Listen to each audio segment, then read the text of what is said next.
penonton Cokro TV, balik lagi sama gue, Gracia, dan rekan gue Cindy Florencin, kembali lagi di program Kupas Berita. Seperti biasa, acara Kupas Berita ini ngebahas berita-berita yang lagi heboh nih. Kita bakal pilih berita yang menarik dan kita bahas bareng-bareng. Kalian juga bisa nimbrung di komentar di bawah ya.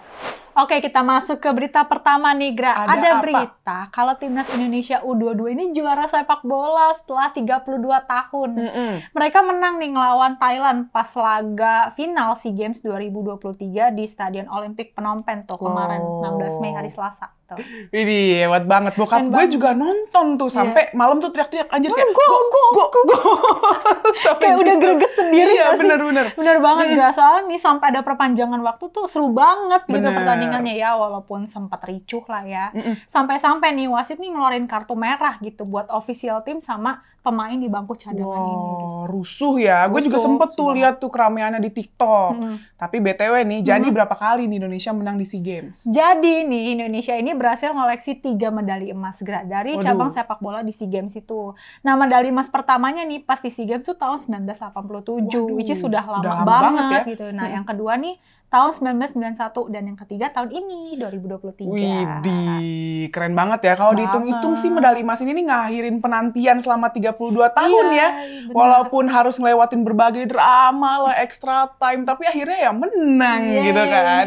Bahkan Pak Ganjar aja sampai ngucapin selamat loh. Iya, di Instagramnya kalau nggak salah ya, kayak selamat ya Timnas Indonesia udah menang gitu, Gra. Tapi nih, Gra, ngomongin soal drama pertandingan kemarin emang lumayan hektik banget sih, kacau banget gitu. Sampai-sampai nih tim ofisialnya Indonesia nih Pak Sumarji ini tuh jadi korban gitu. Aduh. Gegara aksi saling dorong pas si Irfan Jauhari ini, salah satu pemain Timnas Indonesia nih ngegolin ke gawang Thailand gitu. Jadi ya basically baku hantamnya itu gara-gara aksi provokasi Timnas Thailandnya duluan ke Timnas Indonesia gitu. Bahkan nih denger-denger Pak Sumarji ini bibirnya sampai berdarah Iya, katanya. Gegara ditonjok gitu. Waduh. Padahal nih Pak Sumarji ini niatnya cuma buat ngelerai aja. Dia hanya yang kena, sedih banget gitu. Iyalah, tapi Iya. lu tahu nggak sih gegara Kenapa tragedi ini nih, orang-orang Thailand tuh sampai ngehujat timnas Thailand sendiri gitu, karena nggak profesional gitu. Iya. Mereka nih kecewa banget sama sikapnya tim ini, Thailand, yang nggak dewasa di lapangan. Iya. Masa rusuh-rusuh gitu kan? Maksudnya namanya provokasi gitu ya wajar sih kita aja ngelihat kesel gitu. Maksudnya Bener. orang kayaknya di situ provokator banget gitu merekanya. Denger juga nih di babak kedua tadi tuh hujan kartu karena kan Waduh. ya si wasitnya nih sampai ngasih kartu merah ya, total ada 7 kartu merah lah Waduh, yang dikeluarin gitu, banyak. Karena ada 3 pemain Thailand yang kena, terus ada juga 1 pemain Indonesia yang kena sama tim ofisialnya tadi tuh yang tadi juga kena deh mereka ini. Set deh, banyak banget ya. Banyak banget ya. Tapi kalau nggak salah juga Iya, nih, kenapa ada tuh? salah satu pemain Thailand yang sekarang jadi bulan-bulan netizen juga Kenapa gitu. tuh? Namanya Songchai Tongcham. Gara-garanya dia Iya. nih sombong kalau Thailand bakalan juara. Katanya gini, udah supporter timnas Indonesia nggak usah dateng. Ngapain dateng? Palingan juga kalah. Kalau supporter Thailand boleh aja sih. Ya kena kan akhirnya timnya kalah. Nah, Makanya jangan sombong sih lu. sombong. Yang udah kepedean gitu ya. Karmanya COD ya, say. Langsung gitu ya. Iya. Makanya Mas ya optimis boleh, tapi ya jangan kepedean juga gitu. Bener. Well, tapi yang penting nih sekarang Timnas Indonesia udah bisa nyabet medali emas lah ya. Bener. Dan bangga banget gak sih rasanya kayak Bangga karena udah banget. puluhan tahun gitu loh. Jadi kita yang emang nggak ngerti bola juga seneng. Jadinya ikutan ini ya, Ya, heboh walaupun nggak gitu. nonton pertandingannya gitu. Bener. Kalau nggak kayak bapak lo teriak-teriak. Teriak-teriak. Gue bingung kan lagi tidur. Gol. Apaan tuh? Apaan tuh? Iya. Oke. Oke, kita masuk ke berita selanjutnya nih, Sin. Kenapa tuh? Baru-baru ini Jennifer Copen lagi jadi sorotan netizen nih. Lu tahu nggak dia siapa? Tahu. Gue sih tahu dia dari seri-series gitu ya, Iya, aktris weh. kan. Iya. Nah, belum lama ini nih, si Jennifer ini nge-publish kehamilannya di Instagram kalau nggak salah. Nah, netizen, lu tahu sendiri kalau dikasih Iya. berita kayak gitu langsung deh rame. Boom. Gitu. Sehabis dia publish soal kehamilannya ini, banyak yang mempertanyakan status pernikahannya dia gitu. Ini orang nikahnya kapan? Kepo-kepo Iya, gitu ya netizen, sampai ada yang hujat juga ada gitu. Aduh, gue juga bukannya gimana-gimana ya, tapi kan kondisinya nih dia lagi hamil, pasti mentalnya juga roller coaster kan, naik turun gitu. Harusnya sebagai woman support woman sih ya, saling mendukung lah, harusnya Bener. jangan menghujat gitu loh. Cuma tau gak sih, Sin, banyak netizen yang beranggapan kalau lu support dia nih, lu bakal dinilai ngenormalisasiin kehamilan di luar nikah tau. Sumpah sih kacau banget. Tadi deh, tunggu deh, ini kan cuma nge-support aja ya saya. Iya, biasa Tapi kenapa normalisasiin gitu? Aneh banget. Iya, jadi netizen juga sempat heboh sama postingannya yang dia nge-publish itu kehamilan tadi, terus juga di bawahnya tuh banyak Iya. artis-artis yang komentar kan, Mm-mm. kayak ngasih congrats Iya. gitu kan. Ya netizen banyak yang ngomong, kok malah dinormalisasiin sih? Anjir. Ini bukan budaya barat gitu. Menurut lu gimana gitu? Orang-orang tuh banyak yang komen yang kayak gitu. Gini ya Mbak, Mas yang terhormat.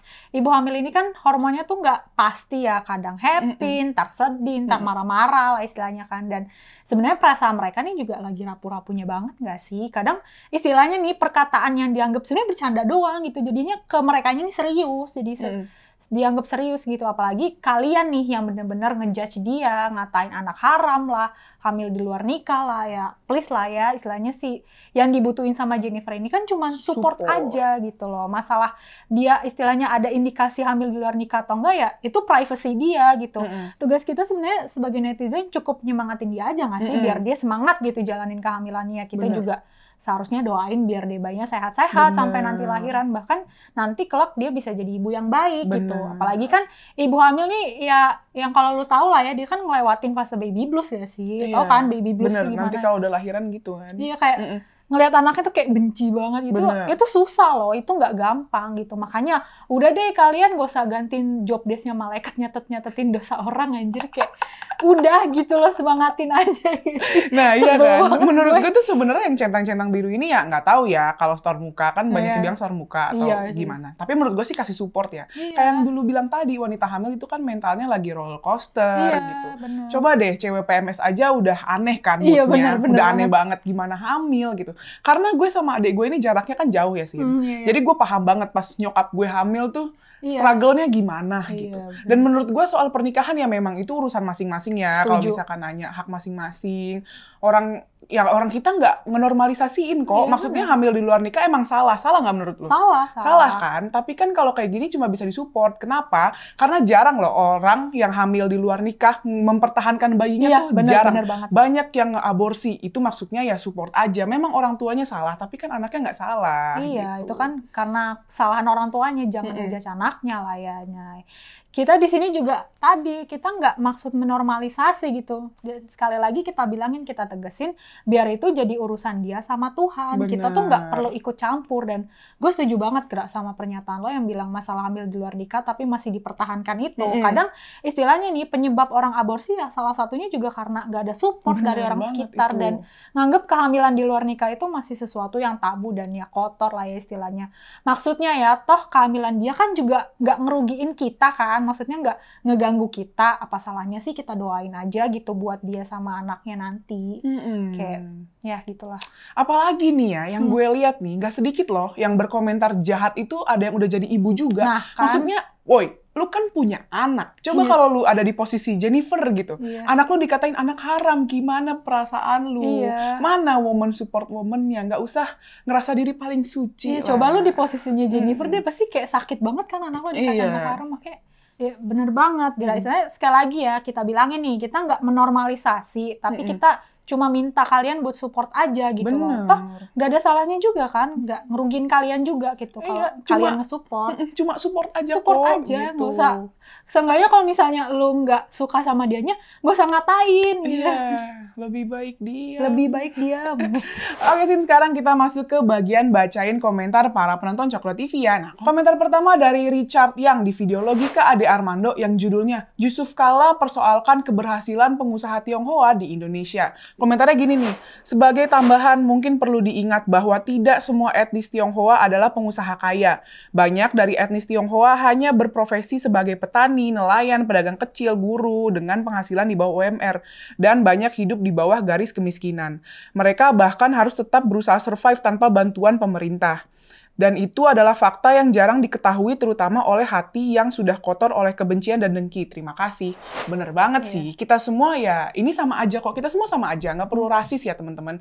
Mau sukunya Jawa kek, mau apa kek gitu setuju. kan. Ya, tapi ya memang ya, kata bestie gue yang Cindo, memang mereka dididik dari kecil ya, mayoritas ya yang Cindo-Cindo ini buat tahu dunia bisnis gitu. Rata-rata memang diajarin buat punya bisnis, punya toko, makanya identik sama toko dan lain-lain, counter gitu. Jadi nggak heran kalau memang mereka bagus di bidang bisnis gitu. Jadi ya tapi ya memang nggak semua gitu, nggak bisa dipukul rata gitu loh kawan. Gitu, lanjut Beb. Oke, gerak komentar selanjutnya nih dari Infinix Tam di video gagasan UKI yang judulnya Jokowisme digaungkan Nasdem, Demokrat dan PKS kepanasan. Komentarnya gini nih, Pak Jokowi Widodo adalah pemimpin yang bijaksana dan berwawasan untuk memajukan negara Indonesia, agar di masa akan datang Indonesia menjadi negara yang maju dan makmur. Semoga pemimpin yang akan datang seperti Pak Joko Widodo. Amin. Nanti kita juga berharap yang sama ya Pak. Bener. Istilahnya jarang banget kan, istilahnya ada pemimpin yang udah rendah hati, merajakan rakyatnya, Bener. bijaksana dan toleransinya tinggi nih kayak si Pak D ini gitu. Bener. Jadi ya semoga aja nih pemimpin Indonesia nanti ya sifatnya 11-12 kali ya sama Ya, kayak Pak Jokowi, amin. kinerjanya juga bagus gitu loh. Nih, lanjut Beb. Komentar selanjutnya dari Harpensyah di video fatwa Guntur Romli yang judulnya Hanya Ganjar yang dipercaya penerus Jokowi. Komentarnya gini nih, memang wajar dan pantas Pak Ganjar mendapatkan angka yang setinggi itu melihat kinerjanya selama ini yang berhasil mengangkat kehidupan rakyat-rakyat kecil dan selalu mendengar keluhan-keluhan rakyatnya. Bener, gue setuju banget kalau ini. Intinya mah nggak usah banyak omong ya, tunjukkan ditunjukinnya tuh pakai hasil kerja aja. Kalau misalkan cuman ngomong doang, Om Do mah mantan lu juga bisa. Anjay. Ya, pengalaman Ya. banget ya. Lanjut. Oke, komentar selanjutnya dari Azam 123 di Kupas Berita dengan judul Anies sok kritik Jokowi soal mobil listrik. Emang kerjanya udah benar. Komentarnya gini nih, sayang banget cewek dua ini cantik-cantik jadi buzzer. Waduh. Pemerintah itu sah-sah aja dikritik. Masa langsung naik darah? Selain itu masih banyak yang perlu disubsidi selain mobil listrik. Masih puluhan juta rakyat miskin di negeri ini. Pengangguran masih bejibun, masih banyak yang makannya hanya 1 kali sehari tanpa gizi. Itu yang lebih penting daripada mobil listrik. Mohon maaf ya Mas, sebelumnya komentarnya seram banget gitu ya. By the way, emang kita buzzer siapa nih kelihatannya? Nih, komentar kayak gini nih yang justru jadi bumerang gitu buat dia kan. Sekarang kita balikin deh ke dianya. Kenapa nggak dia aja yang mengkritik pengangguran dan jutaan rakyat miskin? Kenapa istilahnya dia sendiri pun harus ngomentarin soal mobil listrik? Itu kan maksud lo ya, main munah. Harusnya dia komen lah hal-hal yang lebih bermanfaat dong, bukan malah mobil listrik jadi tameng dia buat nyerang pemerintah gitu loh. Jangan-jangan masnya ini juga buzzer. Aduh, kalau ngomongin kemiskinan lo kenapa segala macam, kenapa dia nggak ngekritik itu? Iya, kenapa ngomongin mobil listrik? Infolokernya kakak. Infolokernya dong kak. Oke. Oke, mungkin itu aja beberapa komentar menarik yang ada di channel Cokro TV. Jangan lupa like, comment, subscribe channel ini. Stay tune terus di program kita di Kupas Berita. Bye-bye. Bye-bye.